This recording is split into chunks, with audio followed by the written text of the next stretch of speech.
Hi friends, welcome to Anu kitchen ಚಾನಲ್ಗೆ. ಇವತ್ತು ಸಿಂಪಲ್ಲಾಗಿ ಫಟಾಫಟ್ ಕ್ಯಾರೆಟ್ ಹಲ್ವಾ ಮಾಡೋದನ್ನ ತೋರಿಸ್ತಾ ಇದ್ದೀನಿ. ಫಸ್ಟು ಸ್ಟವ್ ಮೇಲೆ ಒಂದು ಪಾತ್ರೆ ಇಟ್ಕೊಂಡು ಅದಕ್ಕೆ ತುಪ್ಪ ಹಾಕ್ಕೊಂಡು ಈ ಥರ ಡ್ರೈ ಫ್ರೂಟ್ಸ್ನ ರೆಡಿ ಮಾಡಿ ಇಟ್ಕೊಂಡಿರಬೇಕು. ಆಮೇಲೆ ಉದ್ದಿರೋ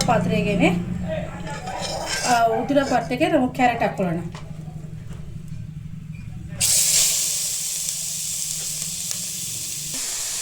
ನಾನು ಕರೆಕ್ಟಾಗಿ 1.25 kg ಅಷ್ಟು ಕ್ಯಾರೆಟ್ ತೊಗೊಂಡಿದ್ದೀನಿ. ಅದಕ್ಕೆ ನೋಡ್ಕೊಳ್ಳಿ, ಈ ಥರ ನೀಟಾಗಿ ಸ್ವಲ್ಪ ದಪ್ಪ ಪಾತ್ರೆ ತೊಗೊಂಡ್ರೆ ತಳ ಹಿಡಿಯೋದಿಲ್ಲ ನಿಮಗೆ.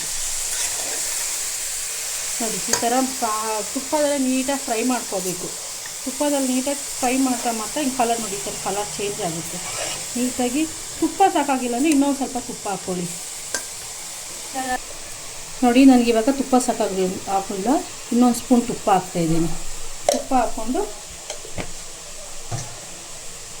ನೀಟಾಗಿ ಮಿಕ್ಸ್ ಆಗಬೇಕು. ಅಂದರೆ ಫ್ರೈ ಅಂತಾರಲ್ಲ, ಫ್ರೈ ಇಲ್ಲ ಮಿಕ್ಸು ಏನಾನ ನೀಟಾಗಿ ತುಪ್ಪ ಜೊತೆಗೆ ಮಿಕ್ಸ್ ಆಗಬೇಕು ಅದು. ಆಮೇಲೆ ಅಷ್ಟೇ ನಾವು ಒಂದು ಅರ್ಧ ಲೀಟ್ರ್ ಹಾಲು ಕಾಯಿಸ್ಕೊಂಡು ಸಪ್ರೇಟಾಗಿ ಆರಿಸ್ಕೊಂಡು ಇಟ್ಕೊಬೇಕು. ಕ್ಯಾರೆಟ್ ನೀಟಾಗಿ ಬೇಯಬೇಕಲ್ವ, ಅದಕ್ಕೆ ಫಸ್ಟೇ ಹಾಲನ್ನ ಕಾಯಿಸ್ಕೊಂಡು ರೆಡಿ ಮಾಡಿ ಇಟ್ಕೊಂಡ್ರೆ ಬೇಗ ಫಟಾಫಟ್ ಅಂತ ಆಗ್ಬಿಡುತ್ತೆ. ಈ ಹಂತಕ್ಕೆ ನಾವು ಹಾಲು ಮಿಕ್ಸ್ ಮಾಡ್ಕೊಳ್ಳೋಣ. ಅರ್ಧ ಲೀಟ್ರ್ ಹಾಲಿದೆ ಇದರೊಳಗಡೆ. ನೋಡಿ, ನೀಟಾಗಿ ಹಾಲಲ್ಲೇ ಬೇಯಬೇಕದು. ಕ್ಯಾರೆಟು ಹಾಲಲ್ಲಿ ಬೇಯ್ದು ತುಂಬ ಮೆತ್ತಗಾಗ್ಬಿಡ್ಬೇಕು. ನೋಡಿ, ಈ ಹಂತಕ್ಕೆ ಹಾಲು ಮುಳುಗಬೇಕು ಕ್ಯಾರೆಟೆಲ್ಲ. ಆವಾಗ ನೀಟಾಗಿ ಹಿಂಗೆ ತಿರ್ಸ್ಬಿಡಿ. ಇವಾಗ ಯಾವ ಥರ ಸಕ್ಕರೆ ಗಿಕ್ಕರೆ ಏನು ಹಾಕ್ಬೇಡಿ. ನೀಟಾಗಿ ಫಸ್ಟು ಕ್ಯಾರೆಟ್ ಬೇಯಬೇಕು. ಬೆಂದ ಮೇಲೆ ಏನು ಮಾಡೋದಂತ ನಾನು ತೋರಿಸ್ತೀನಿ. ಅದು ಬೇಯೋಷ್ಟೊತ್ತಿಗೆ ವೆಯ್ಟ್ ಮಾಡೋಣ ನಾವು. ನೋಡಿ ಫ್ರೆಂಡ್ಸ್, ಇವಾಗ ಹಾಲು ಹಾಕಿದ್ವಲ್ಲ, ಚೆನ್ನಾಗಿ ಬೆಂದಿದೆ. ಇವಾಗ ಬೆಂದ್ಬಿಟ್ಟು ಈಗ ನೋಡಿ, ಇನ್ನೂ ಹಾಲು ಹಂಗೆ ಇದೆ, ಇನ್ನೂ ಸ್ವಲ್ಪ ಬೇಯಬೇಕಾಗುತ್ತೆ. ಹಾಲೆಲ್ಲ ಇಂಬ್ರೋಗ್ಬಿಡ್ಬೇಕು.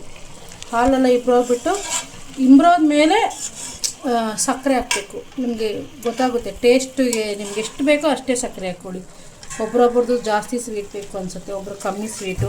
ನಮ್ಮೇಲೆಲ್ಲ ಸ್ವಲ್ಪ ಕಮ್ಮಿ ಸ್ವೀಟು ನೋಡ್ಕೊಳ್ಳಿ. ನೋಡಿಬಿಟ್ಟು ನೋಡಿ, ಇನ್ನೂ ಸ್ವಲ್ಪ ಹಾಲಿದೆ, ಸ್ವಲ್ಪ ಇಂಪ್ರೂವ್ ಹೋಗಲಿ. ಅದಾದಮೇಲೆ ತೋರಿಸ್ತೀನಿ ಯಾವ ಹಂತಕ್ಕೆ ನೀವು ಸಕ್ಕರೆ ಹಾಕಬೇಕು ಅಂತ.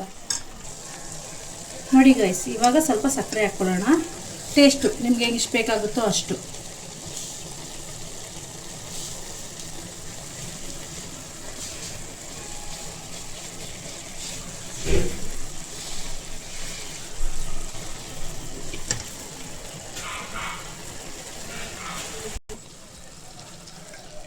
ನೋಡಿ ಫ್ರೆಂಡ್ಸ್, ಇವಾಗ ಸಕ್ಕರೆ ಹಾಕಿದ್ಮೇಲೆ ನೀಟಾಗಿ ಇಂಕಿಸ್ಕೊಳ್ಳೋಣ.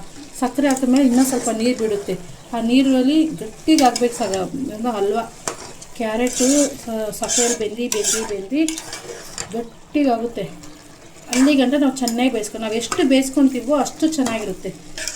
ನಾವು ಚೆನ್ನಾಗಿ ಕ್ಯಾರೆಟ್ನ ತುರಿದಿರ್ತೀವಲ್ವ, ಒಬ್ರೊಬ್ರು ಅಂದರೆ ಹಂಗೆ ಕ್ಯಾರೆಟ್ನ ಹಾಕ್ಬಿಟ್ಟು ಕುಕ್ಕರಲ್ಲಿ ಬೇಯಿಸ್ಬಿಡ್ತಾರೆ. ಆದರೆ ನಾವು ಆ ಥರ ಮಾಡೋದಿಲ್ಲ. ನಾನು ಮಾಡೋ ರೀತಿ ಚೆನ್ನಾಗಿ ತುರಿದ್ಬಿಟ್ಟು, ಪರವಾಗಿಲ್ಲ, ಸ್ವಲ್ಪ ಲೇಟ್ ಆಗುತ್ತೆ, ಪರವಾಗಿಲ್ಲ, ಅದೇ ಟೇಸ್ಟ್ ಚೆನ್ನಾಗಿರುತ್ತೆ. ನೋಡಿ, ಇವಾಗ ಸಖತ್ ನೀರು ಬಿಟ್ಟಿದೆ. ಇದನ್ನು ಒಂದು 10-15 ನಿಮಿಷ ಚೆನ್ನಾಗಿ ಪ್ಲೇಟ್ ಮುಚ್ಚಿಬಿಟ್ಟು ಬೇಯಿಸ್ಕೊಳ್ಳೋಣ.